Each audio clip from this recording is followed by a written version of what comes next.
The Doha Curse strikes. Two superstars fall in 24 hours. Eala Nation. Something is catastrophically wrong in the desert. Today, February 10th, 2026, the tennis world wakes up to a double disaster that defies all logical explanation. We started this week with historic expectations. The dream was simple but monumental. Alex Eala, the Philippines' rising champion, now ranked world number 40, facing Emma Raducanu, Britain's former US Open winner, in what would have been the clash that defined the Middle East swing. The marketing campaigns were already printed. The VIP boxes were sold out. The television networks had cleared primetime slots across 3 continents. This wasn't just another match. This was the billion-peso showdown that 2 nations had been waiting for. But within 24 hours, that dream has been completely erased. First, our champion Alex Eala walked onto the court carrying the hopes of millions of Filipinos, only to fall in straight sets to Czech qualifier Tereza Smitkova. The loss was swift, clinical, and utterly shocking for a player who just achieved the highest ranking of her career. We were still processing that heartbreak, still trying to understand how a top 40 player could lose momentum so suddenly against an opponent ranked outside the top 100. But then, just hours later, the second lightning bolt struck with even more devastating force. Emma Raducanu is out of Doha, but the way it happened is what has the entire sports world demanding answers. Emma won the first set 6-1, looking every bit the Grand Slam champion we remember. Then something changed. The energy vanished. The struggle became visible. She lost the second set 4-6. At 0-2 in the deciding set, with medical staff checking her blood pressure on court for the second time, Emma Raducanu had to retire mid-match. She walked to the net, shook hands with her opponent, and left the court in tears while millions watched in disbelief. 2 global superstars. 2 massive fan bases. Both eliminated before the tournament even reached its second week. Is this coincidence? Or is the WTA hiding a systemic problem that puts profits over player welfare? Fans across social media are calling it the Doha Curse, and the evidence is starting to paint a very disturbing picture. How is it possible that the 2 players the organizers were counting on for ticket sales, television ratings, and global media coverage both collapsed under circumstances that seem almost designed to break them? Here at Pro Tennis 360, we don't just report the scores. We investigate the systems behind the headlines. Over the next 20 minutes, we're going to expose exactly what happened in Doha, why it happened, and what it reveals about a professional tennis calendar that even world number 1 Aryna Sabalenka has publicly called insane and unsustainable. This isn't just sports commentary. This is an investigation into whether the WTA's scheduling practices are systematically destroying the careers of the very athletes who make the sport worth watching. Don't go anywhere, because the evidence you're about to see will change how you understand professional tennis forever. World number 40 falls. The tactical breakdown nobody saw coming. Let's start with the facts, because in professional tennis, emotions mean nothing without data. Alex Eala entered the Qatar Total Open as the world number 40. Let that achievement sink in for a moment. This is the highest ranking any Filipino player has ever reached in the history of professional tennis. She earned this position through months of grueling work, through qualifying rounds in tournaments where nobody knew her name, through victories that built her reputation one match at a time. The number 40 ranking isn't just a statistic. It represents access to better tournament draws, higher prize money, and most importantly, the respect of the global tennis establishment. But on Monday, February 9th, 2026, something went catastrophically wrong.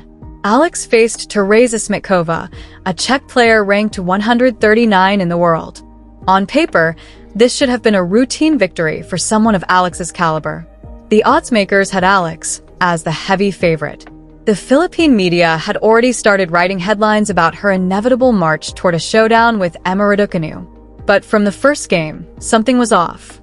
Alex's serve, normally her most reliable weapon, was misfiring.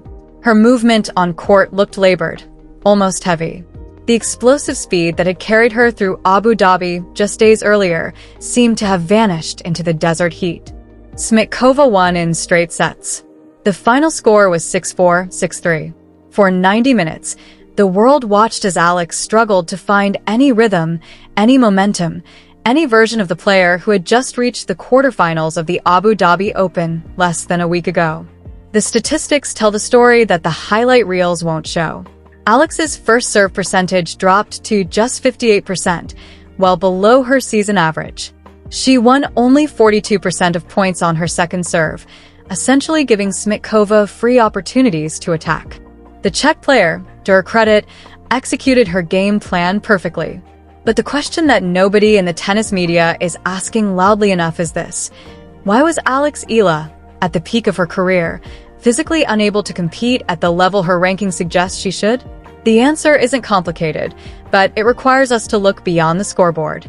Alex arrived in Doha directly from Abu Dhabi, where she had fought through multiple three-set battles in oppressive heat. She had less than 72 hours between her quarterfinal exit in Abu Dhabi and her first-round match in Doha. For context, sports science research shows that elite athletes require a minimum of 5 to 7 days to fully recover from the kind of physical stress Alex endured in the UAE. Instead, the WTA schedule gave her 3 days, and during those 3 days, she had to travel, adjust to a new hotel, practice on different courts, and mentally prepare to face a dangerous opponent who had been in Doha for over a week, fresh and ready. But here's what makes this situation even more troubling. While millions of Filipino fans were trying to process Alex's shocking defeat, news was breaking from across the tournament grounds that would turn this from a sports upset into a full-blown crisis. Emma Raducanu, the other half of the dream matchup, was about to give us an even more dramatic and medically concerning exit from Doha. The curse wasn't finished. In fact, it was just getting started. Emma Raducanu's medical crisis. Retirement on court. When ambition meets physical collapse. If Alex Eala's loss was shocking, Emma Raducanu's exit from Doha was something far more disturbing. This wasn't just a tactical defeat. This was a medical emergency unfolding in real time on international television. Emma's match against Colombian player Camila Osorio started exactly as British fans had hoped. The former US Open champion looked sharp, focused, and hungry. She dominated the first set 6-1, displaying the kind of aggressive baseline tennis that made her a global sensation. For 25 minutes, it seemed like Emma had finally found the form that had been missing since her breakthrough victory in New York. Then everything changed. In the second set, Emma's movement started to slow. Her shots, previously crisp and penetrating, began landing short. The television cameras caught something that the live audience couldn't see clearly. Emma was struggling to breathe properly between points. At 2-all in the second set, she called for the medical timeout. The trainer came onto court and checked her blood pressure. This alone should have been a warning sign. Blood pressure checks during competitive matches are not routine. They indicate potential cardiovascular stress, dehydration, or heat-related illness. The trainer spoke with Emma for several minutes, examining her carefully before allowing play to continue. Emma tried to fight through.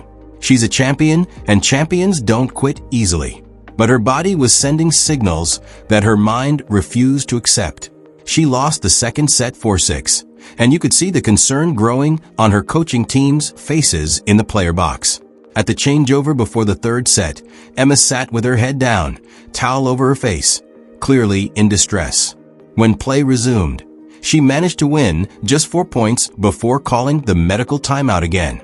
This time, the examination was longer, more serious. The trainer checked her blood pressure a second time. The tournament doctor was called to the court. And then Emma Raducanu made the decision that no competitor ever wants to make. She walked to the net at 0-2 in the third set and retired from the match. The television footage shows everything you need to understand about what happened. Emma wasn't crying because she lost.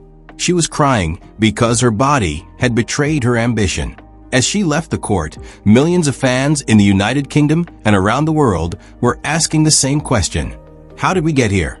How did a 21-year-old Grand Slam champion end up in a medical crisis in the first round of a tournament?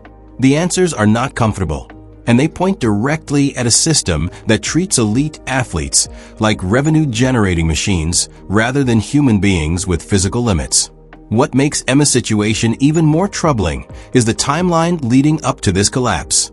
Just 48 hours before stepping onto the court in Doha, Emma Raducanu was in Romania, playing the final of the Transylvania Open. Think about what that means practically. She played a high-intensity final match on Saturday evening. She then had to pack, travel to the airport, fly from Romania to Qatar across multiple time zones, check into a hotel, adjust to completely different climate conditions, and prepare mentally and physically for another high-stakes match. The human body is not designed to operate at peak performance under those conditions, no matter how talented or determined the athlete. The WTA schedule didn't give Emma a choice. Under the current mandatory tournament rules, players face severe financial penalties and ranking point deductions if they skip designated events. Emma needed the points. She needed the prize money. She needed to maintain her ranking to secure entry into the bigger tournaments later in the season. So she got on the plane, flew to Doha, and tried to compete. And her body said no. The Doha Curse had claimed its second victim in less than 24 hours, and the tennis world was finally starting to ask the questions that should have been asked years ago. The calendar that breaks champions. Inside the 48-hour turnaround trap. To understand why Alex Eala and Emma Raducanu both collapsed in Doha, we need to examine the weapon that destroyed them. The WTA tournament calendar. This isn't abstract criticism. This is about specific, documented scheduling decisions that created the conditions for this double disaster. Let's start with Emma's situation, because her timeline is the most egregious example of what's wrong with professional tennis in 2026. On Saturday, February 7th, Emma Raducanu played the final of the Transylvania Open in Cluj-Napoca, Romania. The match ended around 9 p.m. local time. By Sunday morning, she was expected to be on a flight to Doha, Qatar. The distance between Cluj-Napoca and Doha is approximately 4,000 kilometers. The flight time alone is around 5 hours, not counting airport transit, customs, baggage claim, and hotel check-in.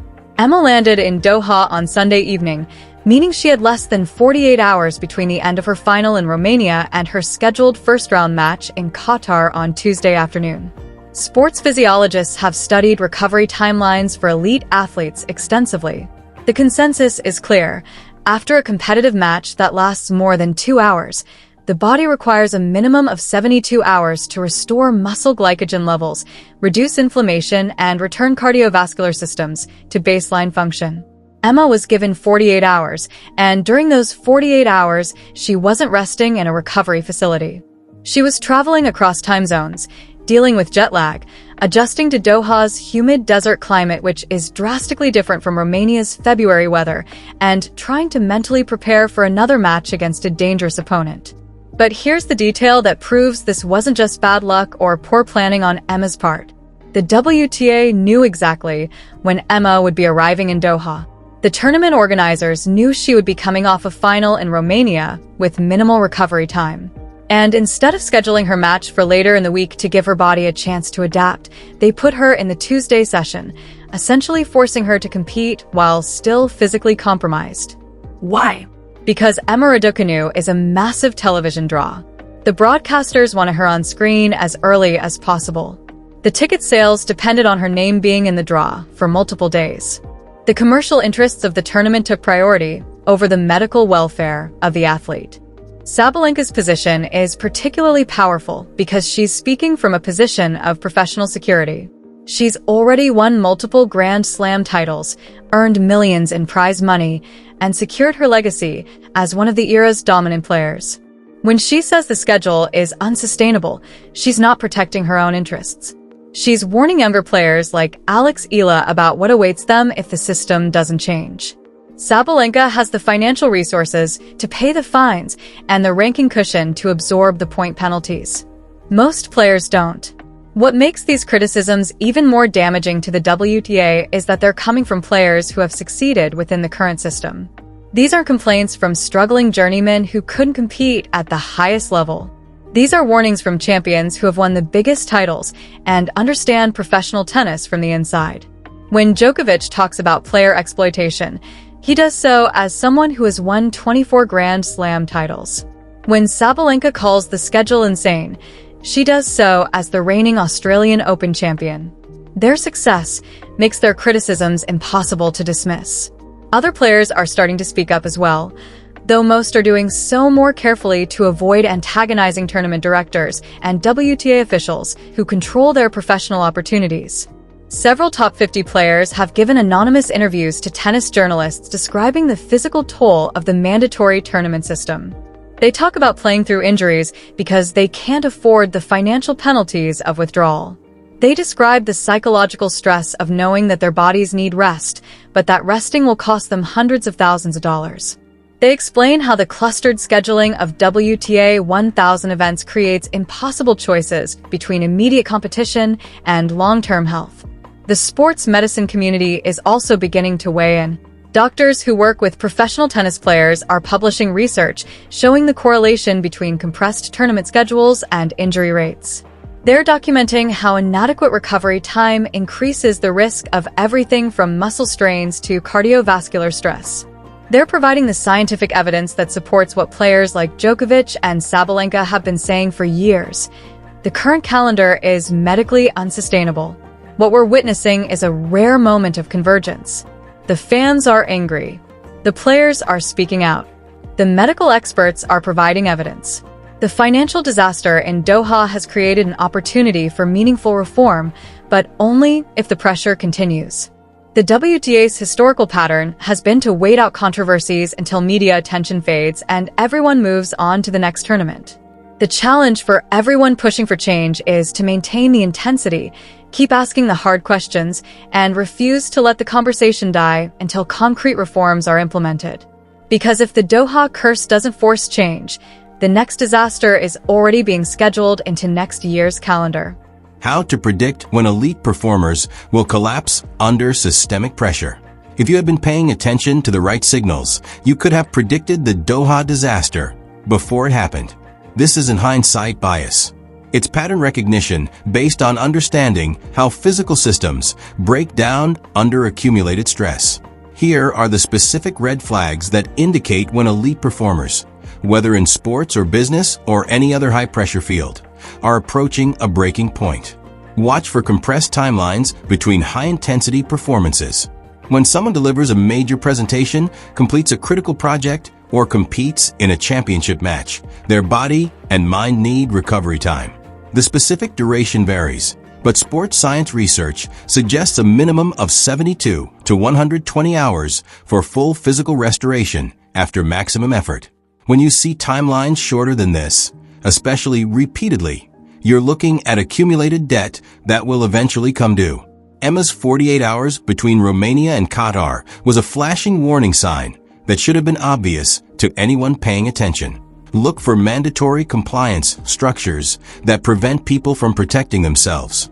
When high performers know they need rest, but face severe penalties for taking it, they'll push through until their body makes the decision for them. This creates a predictable pattern: declining performance, followed by visible physical stress, followed by eventual breakdown. We saw this exact sequence with both Alex and Emma. The mandatory tournament rules meant they had to compete regardless of their physical state, which made the collapse inevitable. Just a question of timing. Pay attention to when organizations prioritize short-term metrics over long-term sustainability. The WTA wanted Alex and Emma on television in early round matches to maximize immediate viewership. They got their wish, but the cost was losing both stars before the tournament's second week, which devastated the overall commercial value of the event. Organizations that consistently sacrifice tomorrow for today are creating the conditions for systemic failure. You can predict the collapse by watching the decisions. Finally, notice when the people doing the work start speaking up about unsustainable conditions. When Sabalenka calls the schedule insane, when Djokovic warns about player welfare, when medical staff are checking blood pressure on court, these aren't just complaints. They're early warning indicators that the system is approaching failure. Organizations that ignore these warnings are choosing short-term convenience over long-term stability, and the eventual cost is always higher than the investment in prevention would have been. These lessons give you a framework for analyzing any elite performance system. Whether you're managing a team, evaluating an organization, or trying to understand why talented people keep burning out, look for these patterns. Compressed timelines, mandatory compliance without flexibility, short-term metric optimization, ignored warnings from the people doing the work. When you see these factors combining, you can predict the breakdown before it happens. And more importantly, you can advocate for the changes that might prevent it. For Emma Raducanu, the path forward is less clear but no less possible. The medical crisis in Doha raises serious questions about whether Emma's team needs to completely restructure her training and competition schedule. She can't keep flying between tournaments with 48-hour turnarounds. She can't keep pushing through physical stress until her body forces a retirement. Something has to change systematically. But Emma has resources that most players don't.